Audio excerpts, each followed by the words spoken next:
एक बार एक ऋषि ने सोचा कि लोग गंगा में पाप धोने जाते हैं, तो इसका मतलब हुआ कि सारे पाप गंगा में समा गए और गंगा जी भी पापी हो गई। और फिर उन्होंने अब यह जानने के लिए तपस्या की कि पाप कहाँ जाता है। तपस्या करने के फलस्वरूप देवता प्रकट हुए। ऋषि ने पूछा कि भगवान, जो पाप गंगा में धोया जाता है वह पाप कहाँ जाता है। भगवान ने कहा कि चलो गंगा जी से ही पूछते हैं। दोनों लोग गंगा के पास गए और कहा कि हे गंगे, सब लोग तुम्हारे यहाँ पाप धोते हैं, इसका मतलब आप भी पापी हुई। गंगा ने कहा, मैं क्यों पापी हुई?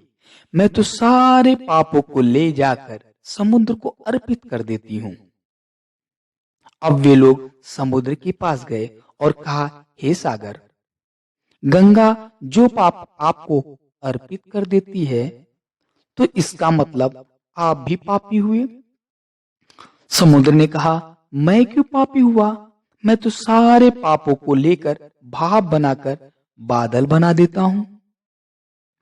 अब वे लोग बादल के पास गए और कहा कि हे बादल, समुद्र जो पाप को भाप बनाकर बादल बना देते हैं, इसका मतलब अब आप पापी हुए। बादलों ने कहा, मैं क्यों पापी हुआ? मैं तो सारे पापों को वापस पानी बरसाकर धरती पर भेज देता हूं, जिससे अन्न उपजता है और जिसको मानव खाता है। उस अन्न में जो अन्न जिस मानसिक स्थिति से उगाया जाता है और जिस वृत्ति से प्राप्त किया जाता है और जिस मानसिक अवस्था में खाया जाता है, उसी के अनुसार मानव की मानसिकता बनती है। इसीलिए कहते हैं, जैसा खाए अन्न वैसा बनता मन। अन्न को जिस वृत्ति अर्थात कमाई से प्राप्त किया जाता है और जिस मानसिक अवस्था में खाया जाता है, वैसे ही विचार मानव के बन जाते हैं।